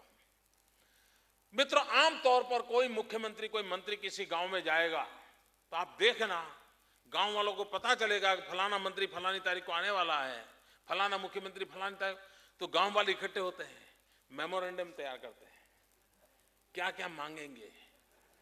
मित्रों, मुझे 12 साल हो गए, आपको जानकर के आश्चर्य होगा मित्रों, मैं गांव में जाता हूं, कार्यक्रम में जाता हूं, मुझे कोई मेमोरेंडम नहीं देता है, लोग मुझे चेक देते हैं। मित्रों, आप हैरान होंगे, सरकार टैक्स कलेक्शन के लिए जाए, सरकार को लोग टैक्स नहीं देते हैं। मैं एक ऐसा इंसान हूं जिसको लोग चेक देते हैं, मोदी जी आप आए हैं कन्या शिक्षा के लिए, मेरी तरफ से इतना। अभी इस बार मैं जून महीने में ये 13, 14, 15 जून में गांव में घूम रहा था लोगों से, बच्चियों को शिक्षा के लिए, तो एक सज्जन आए, उसने मुझे 51,000 रुपया दिया, 51,000 रुपीज।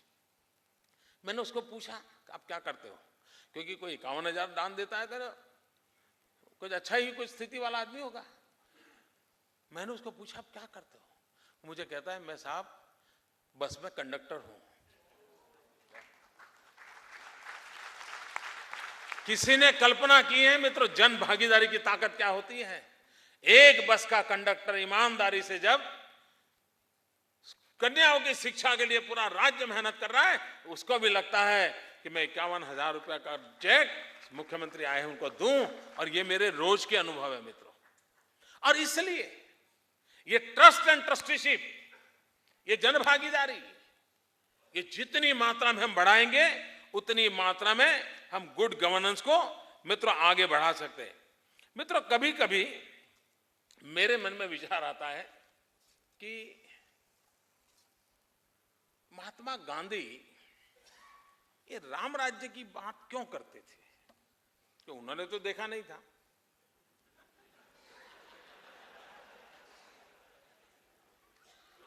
लेकिन हमारे देश में जो सेक्युलरिज्म के ठेकेदार है,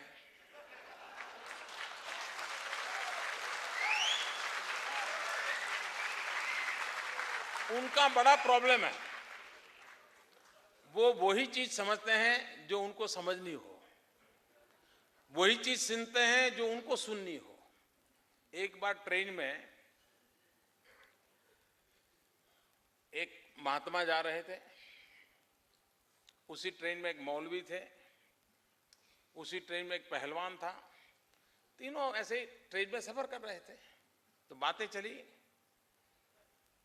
तो महात्मा जी ने कहा देखिए ट्रेन चल रही, उसमें जो आवाज आ रही है, ट्रेन की आवाज में भी ईश्वर स्मरण हो रहा है। तो मौलवी ने पूछा कैसे? तो बोले मुझे तो सुनाई दे रहा है राम नाम सत्य है, राम नाम सत्य है, राम नाम सत्य, मुझे सुनाई दे रहा है ऐसा। तो बोला, मौलवी ने कहा अच्छा। तो मौलवी ने थोड़ा ट्रेन की आवाज में कान लगाए, तो उन्होंने कहा नहीं मुझे दूसरा सुनाई देता है। तो बोले क्या? ये अल्लाह वाह तेरी कुदरत, ये अल्लाह वाह तेरी कुदरत, ये अल्लाह वाह तेरी।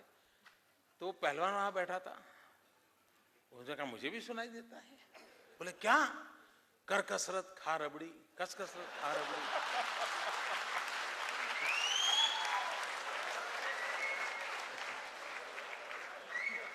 ट्रेन वही, ट्रेन की आवाज वही, लेकिन एक को एक सुनाई देता है, दूसरे को दूसरा सुनाई देता है, क्योंकि उसके मन का रिसीविंग सेंटर वो होता है। तो मैं ये जो बोल रहा हूं, हमारे सेक्युलरिज्म के ठेकेदारों को वही सुनाई देगा जो उन्होंने जिंदगी भर सुनने की आदत डाली है। महात्मा गांधी जो राम राज्य की बात करते थे, सेक्युलरों ने अर्थ किया, वो कहते थे राम का राज्य। महात्मा गांधी ने राम का राज्य नहीं कहा है, महात्मा गांधी ने राम राज्य की बात कही है। और मित्रों, गुड गवर्नेंस की बात करते हैं तब मैं कहूंगा मित्रों, एक बार इस राम राज्य की कल्पना क्या है उसका अध्ययन करने की मैं आप सबको रिक्वेस्ट करता हूं। गांधी को ये बात कहां से सूझी होगी? और कुछ लोगों को तो लगता है राम राज्य की बात करना मतलब सेक्युलरिज्म खतरे में, अब सेक्युलरिज्म संकट में आ गया। मित्रों, मैं कल देख रहा था, अभी हमारे प्रधानमंत्री जो बातें बोलते हैं, न्यूट्रिशन की बात बोल रहे हैं, चाइल्ड यानी बाल मृत्यु दर की बात बोलते हैं, IMR, MMR सब बातें बोलते हैं ना, जो आप पॉपुलर टर्मिनोलॉजी सुनते हो। साहब आप देखिए रामायण में क्या बातें हैं और एक शासन कैसा है, उसका क्या उदाहरण है रामायण में लिखा है। मित्रों, राम राज बैठे त्रैलोका, हर्षित भय गए सब शोका, बैरुन कर काहू सन कोई, राम प्रताप विषमता खोई। राम प्रताप विषमता खोई। मित्रों, आज सब कहते हैं कोई भेदभाव नहीं होना चाहिए, कहते हैं शासन कैसा होना है।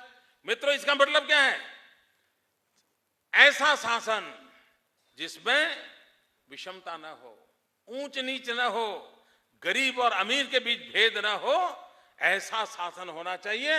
ये राम राज्य की कल्पना में लिखा है। अब मुझे बताइए कि ऐसा होना चाहिए कि नहीं होना चाहिए? और अगर ऐसा होने जाए उसको राम राज्य कहे तो कोई कम्युनल है क्या?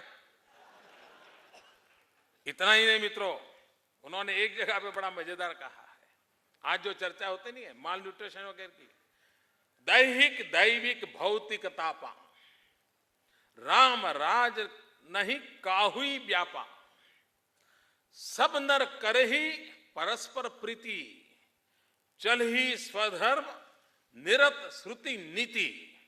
शासन में, समाज में ऐसी अवस्था होनी चाहिए कि जनता जनार के बीच परस्पर प्रेम का माहौल हो, एक दूसरे के प्रति दुर्भावना का, जेलसी का माहौल नहीं होना चाहिए। आगे उन्होंने कहा है, चल ही स्वधर्म निरत श्रुति नीति, हर एक को अपने धर्म का पालन, और धर्म का मतलब हमारे यहां ड्यूटी है। शिक्षक धर्म का पालन करो, मातृधर्म का पालन करो, पितृधर्म का पालन करो, रिक्शा ड्राइवर का धर्म का पालन करो, ये हमारी यहां कल्पना है। अगर आप अपनी जो जिम्मेवारी है, अपनी जो ड्यूटी है, उसका अगर पालन करोगे तो हर एक के सुख का उसमें गारंटी है। ये रामराज में कहा है। उन्होंने माता मृत्यु दर, शिशु मृत्यु दर के लिए राम राज्य में जो कहा गया है, मित्रों, महात्मा गांधी को राम राज्य क्यों पसंद आया था? आज भी हमारे यहां माता मृत्यु की दर की चर्चा होती है। उन्होंने कहा था, अल्प मृत्यु नहीं कवनीयु पीरा, अल्प मृत्यु नहीं कवनीयु पीरा, सब सुंदर सब बिरुज शरीरा, अल्प मृत्यु नहीं कवनीयु पीरा। बालकों, माताओं के आरोग्य के प्रति चिंता करने वाली शासन व्यवस्था होनी चाहिए और समाज का व्यवस्था आरोग्यप्रद होनी चाहिए। आगे उन्होंने कहा, सब सुंदर सब बिरुज शरीरा, सभी निरोगी हो और बलशाली हो और शरीर सुंदर सौष्ठव वाला हो, ऐसा समाज की रचना करने का काम शासन का और शासन व्यवस्था का होना चाहिए। ये उन्होंने शिक्षा के संबंध में राम राज्य में क्या कहा था? मैं सारा ह्यूमन डेवलपमेंट इंडेक्स का ही बोल रहा हूं, और चीज को हाथ नहीं लगाया। HDI जो आज पश्चिम की दुनिया जो HDI की बात करती है, उस HDI की मैं बात आपको समझाना चाहता हूं। राम राज्य में कहा है, सब गुणज्ञ पंडित सब ज्ञानी।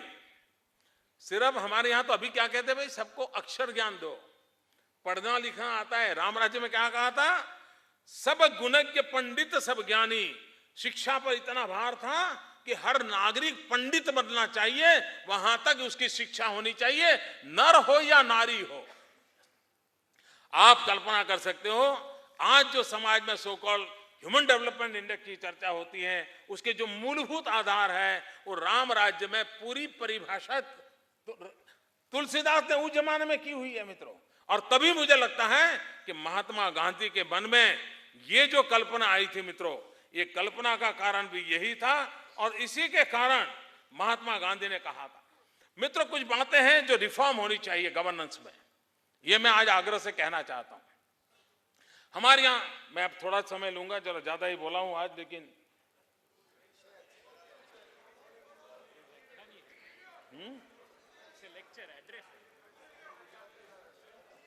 कंटिन्यू।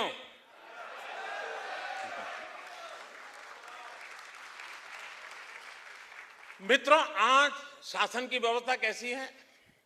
शासन व्यवस्था ऐसी है कि आप कुछ करो और गलती हो जाए तो इसका तो हिसाब मांगा जाता है, लेकिन कुछ न करो तो गलती ध्यान में ही नहीं आती है, तो आपका कोई हिसाब ही नहीं मांगा जाता है। देखिए, ये एक गुड गवर्नेंस के सामने कौन सी रुकावट है, उसमें रिफॉर्म करने की आवश्यकता है। और इसलिए मैं कहता हूं, in government today there is only accountability of commission, no accountability of omission. We'll have to change this. इतना ही नहीं मित्रों, आजकल क्या होता है, सरकार क्या कर रही है, कानून बनाती है, एक्ट। मैंने बीच में एक दिन कहा था, भाई तुम्हारे एक्ट नहीं, हमें एक्शन चाहिए। और इसलिए मित्रों, आज जो दिल्ली में सरकार को हम देखते हैं, तो आपने देखा, मैं कहूंगा ये सरकार कैसी है, तो यूपीएस लीगलिस्टिक गवर्नमेंट, यानी उसको दिमाग में यही रहता है कि कानून हो गए तो दुनिया बदल गई। उन्होंने बना दिया सर्वोच्च शिक्षा का कानून तो मतलब सब शिक्षित हो गए, ऐसा नहीं होता है भाई। और इसके कारण परिणाम ही आया है, आज दिल्ली सरकार के अंदर उनकी इस टेम्परामेंट का परिणाम ही आया है। UPS legalistic government has reduced itself to a lethargic government. बाकी डिलीवरी सिस्टम सब लेथार्जिक हो गया, नो रिस्पॉन्सिबिलिटी एट ऑल। ये एक सबसे बड़ा संकट आया है। उसी प्रकार से मित्रों, आज सरकार ने सही किया गलत किया कैसे देखा जाता है कि भाई प्रोसीजर पर ध्यान दिया जाता है कि आपने फलाना टेंडर निकाला था, एडवर्टाइजिंग दिया था, टेंडर आए थे, लोएस्ट निकला था, उसको टेंडर मिला था, ठीक है, कोई गलती नहीं है। मैं समझता हूं मित्रों, we must shift out our focus from procedural audit to performance audit. हम सिर्फ प्रोसीजर को देख रहे हैं मित्रों। भाई तुमने टेंडर निकाला, सब किया, लेकिन ब्रिज जैसा बनाना था वैसा बना कि नहीं बना ये कहो, पर तुम अपना परफॉर्मेंस ऑडिट होना चाहिए मित्र। प्रोसीजर ऑडिट करके काम पूरा नहीं होगा, उसको और एक्सटेंड करने की आवश्यकता है, और परफॉर्मेंस ऑडिट होगा तो मैं समझता हूं स्थिति बदलेगी। उसी प्रकार से भाई आपकी सरकार काम करे तो कैसे, तो हमने इतना बजट खर्च किया, मैं समझता हूं इस मूलभूत अवधारणा को बदलने की आवश्यकता है। और इस मूलभूत emphasis should be put on outcomes rather than outputs and outlay. आपने क्या खर्च किया उससे बात बनती नहीं है, जो खर्च किया उसे आपने टीचर रखे, मकान बनाया, तनख्वाह दिया, लेकिन बच्चा अगर लिखना पढ़ना नहीं सीखा है तो उस खर्च का क्या मतलब है भाई। और इसलिए आउटकम क्या है, आउटकम है बच्चा शिक्षित हुआ क्या, आउटले क्या है, आउटपुट क्या है, बजट खर्चा, कमरा बनाया, टीचर रखा, वो है। और इसलिए इन मूलभूत परिवर्तन की ओर हम नहीं जाएंगे तो मैं समझता हूं मित्रों, जो स्थिति हमको लानी है वो नहीं ला सकते। मित्रों, चाणक्य ने कहा है, उस बात को हमने समझा है, चाणक्य कहते हैं, और मैं समझता हूं इससे हमें पूरा ध्यान में आएगा कि आखिरकार प्रॉस्पेरिटी आती कहां से। चाणक्य ने बहुत अर्थ है, सुखस्य मूलम धर्म, धर्मस्य मूलम अर्थ, अर्थस्य मूलम राज्य। यानी ये प्रॉस्पेरिटी के मूल में राज्य होता है, गुड गवर्नेंस होता है। और आगे भी उसने कहा, राज्य मूलम इंद्रिय जय, इंद्रिय जय से मूलम विनय। आज विनय का कार्यक्रम है ना। तो मित्रों, ये चाणक्य ने भी ये कहा है, और हमारे यहां तो हमारे पूर्वजों ने साहब क्या कल्पना की थी। मार्क्स आया, मार्क्स ने विदर ऑफ द स्टेट की बात कही थी, मार्क्स ने तो बहुत बाद में की, लेकिन हमारे पूर्वजों ने वेद काल में कहा था, मैं जानता हूं अरविंद ने भी कहा था मानव महामानव बन सकता है, नहीं बना होगा, लेकिन कल्पना गलत नहीं थी। मार्क्स ने कहा था विदर्भ इज अ स्टेट, उसका कल्पना का रूप अलग होगा, लेकिन हमारे पूर्वजों ने जो कहा था गुड गवर्नेंस किस ऊंचाई तक पहुंच सकता है, शासन व्यवस्था किस नई ऊंचाइयों को प्राप्त कर सकता है, जिसको वेद काल में हमारे पूर्वजों ने कहा था, न तत्र राजा राजेंद्र न दंडो न दंडिका स्वधर्म नैव धर्मज्ञ ते रक्षन्ति परस्परम। यानी राज्य की जरूरत नहीं होगी, दंड की जरूरत नहीं होगी, सब कुछ सुख शांति से चल सकता है, ऐसी समाज की रचना हो सकती है। इस ऊंचाई तक की कल्पना जिस देश में हुई है, वहां आज हमें मांग करनी पड़ रही है कि आजाद हिंदुस्तान में हम सबका हक है, और हमको कहना पड़ रहा है, लोकमान्य तिलक को याद करके हमको कहना पड़ता है कि स्वराज्य हमारा जन्मसिद्ध अधिकार है, सुराज्य हमारा जन्मसिद्ध अधिकार है। ये सुराज्य हमारा जन्मसिद्ध अधिकार है। इस मंत्र को लेकर के आगे बढ़ना, इस बात को लेकर के हम आगे बढ़ेंगे। मुझे विश्वास है मित्रों, देश जिस प्रगति की नई ऊंचाइयों को पार करना चाहता है, गुड गवर्नेंस के लिए देश जो तरस रहा है, उसको हम प्राप्त कर सकते हैं, और ये सभी संभव है। मैंने जो संभावनाएं भरी पड़ी हैं उसी को लेकर के आपसे विस्तार से बात की है। इतने लंबे अरसे तक आप सबने इतने शांति से मुझे सुना, मैं इस ऑडियंस का बहुत बहुत आभारी हूं। बहुत बहुत धन्यवाद, बहुत बहुत धन्यवाद।